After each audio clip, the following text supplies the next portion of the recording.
Hello, everybody, and welcome to Your World on a Canvas, and I am Canvas. And today we are going to talk about the Aarons of the world that are on the Celtics team. And the one Aaron that got away, but of course we beat them, Denver that is. So let's get back to the two Aarons that are on the Boston Celtics. Why did the Celtics pick up Erin Fournier? The man has always started in Orlando. Then he comes here and you keep Marcus Smart in the starting lineup. Now, Brad, do you want to win or do you want to win? Yes, Marcus Smart is effective as a starter. However, his greatest asset is him being the glue guy to your second unit. Think about it. When the Celtics were prosperous, when the defense was on top, it was the second unit that was bringing in the end of the bargain for them. The second unit brought in the dog. Okay? Now, Grant Williams, he did try to bring in the dog against Jokic, but out in Denver, Denver is not, they're not that type of a team. So to me, that was just false bravado. But you put Marcus Smart on that with that second unit, I think that's when you will really see the Celtics elevate themselves to another level. It seems like they round themselves up into shape, but I don't feel like something is still missing. And that thing is you put Erin Fournier back in your starting lineup. Put him back in your starting lineup. Because the man is used to starting. The offense that you have will pass. Look at this. Only person in the paint is Rob. You barely move. All you're looking for is another three-pointer.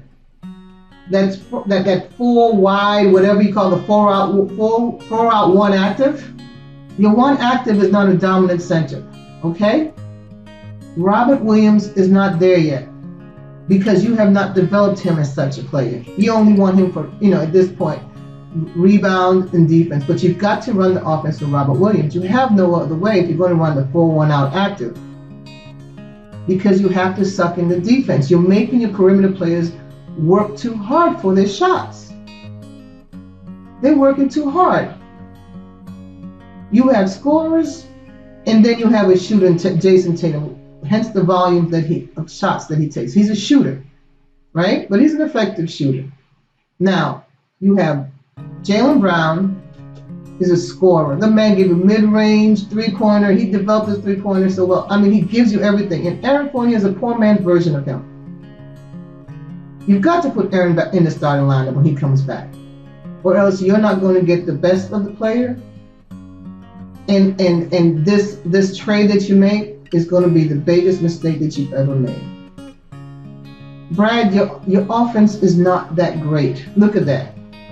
Everybody on the wing, you may have this 4-1 out active. Look at no two people, and then the defense just has to stay out.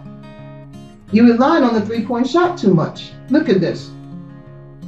All right, Fournier is doing the same thing that Jaylen Brown gives you.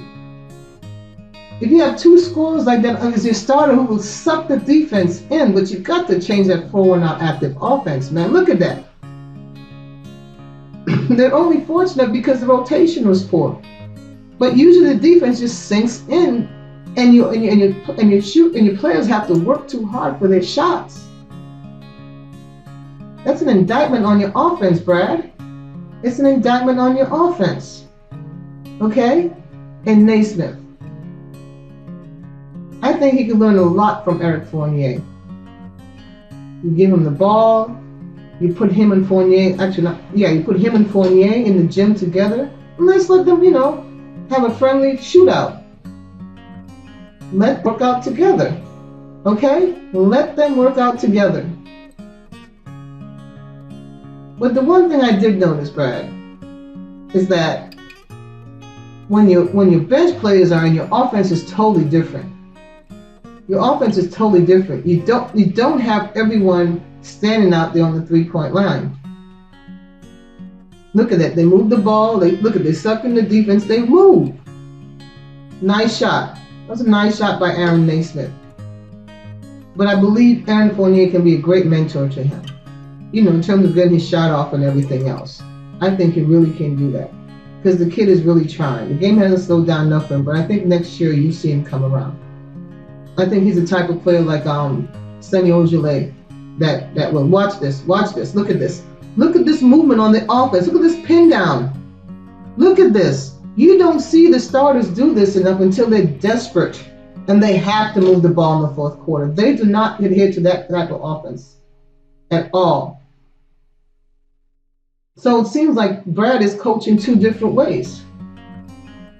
The bench players, yes, they move and cut, but your starters, they just stand on the perimeter. They're 4-1 out active. So what are you going to do, Brad?